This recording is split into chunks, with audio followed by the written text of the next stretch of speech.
Imagine you're walking outside on a bright sunny day. Everything feels normal.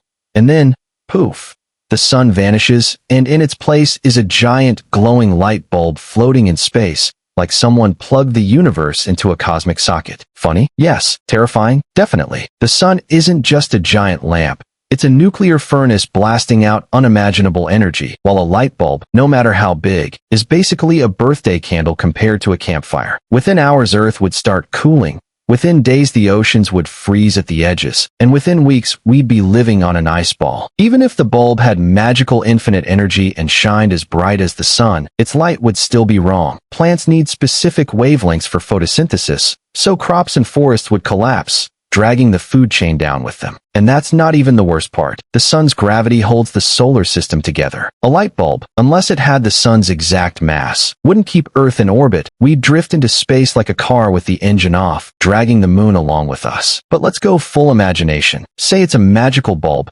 Same brightness, same mass, same spectrum. Life might continue, but every sunrise would look like someone flicked a cosmic light switch. Astronauts would stare at a giant glowing filament, and humans would probably invent entire religions and memes about the great lamp in the sky. The real problem? Light bulbs don't last. Even the best LEDs only run about 50,000 hours, 6 years, before burning out. The sun still has 5 billion years of fuel left, but our cosmic bulb would die in less than a decade unless someone climbed a universe-sized ladder to change it. So replacing the sun with a giant light bulb? Terrible idea. Either Earth freezes, floats away, or goes dark when the bulb burns out. The sun isn't just light. It's the engine of life, the anchor of our orbit, the reason we exist. So next time you flip on a lamp, remember, it's cute, but it's no.